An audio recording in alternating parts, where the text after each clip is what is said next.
if anybody receives that mark, he's completely doomed.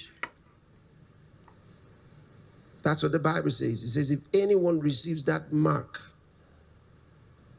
he will surely go to the same place like Satan.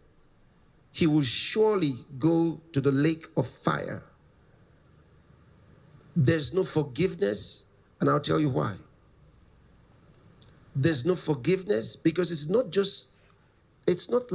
about a sin committed by that person.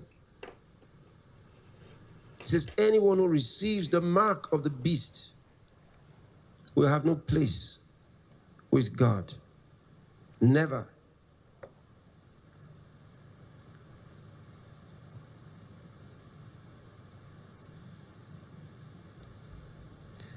There's a reason.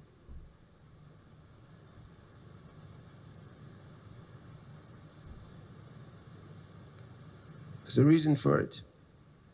I'm going to tell you why.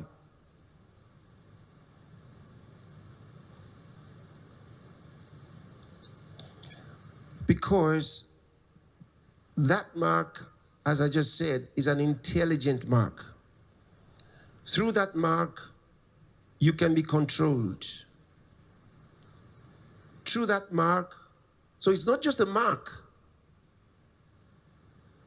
That's why, you know, you've heard some people say that they believe it's going to be some form of chip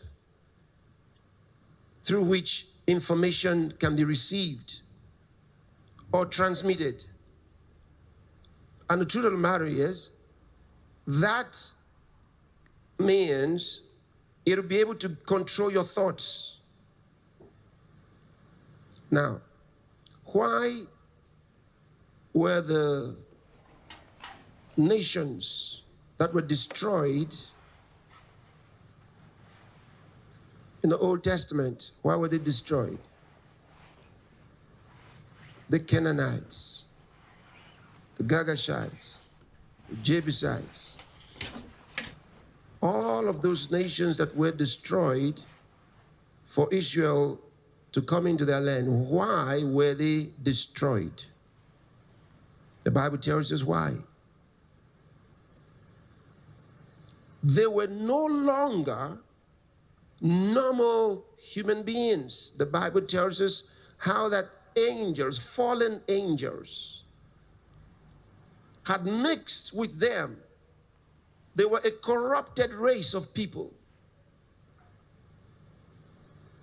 Fallen angels had mixed with them and reproduced among them. So they were now descendants of these spiritual beings mixed with human beings. Some even gave birth to giants,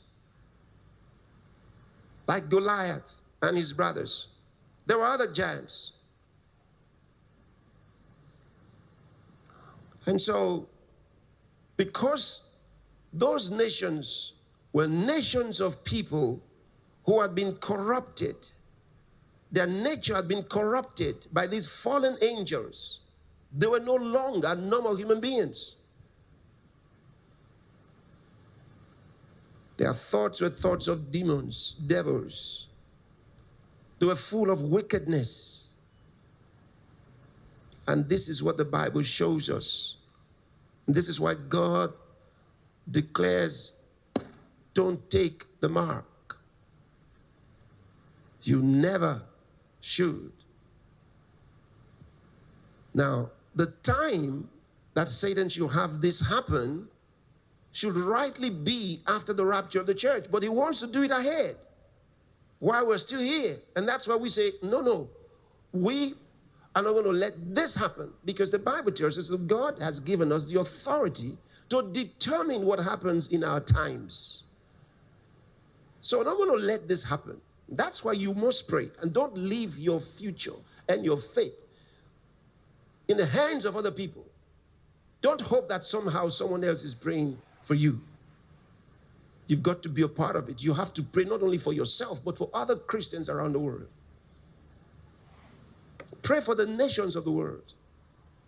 Because if any man receives that mark, is completely doomed.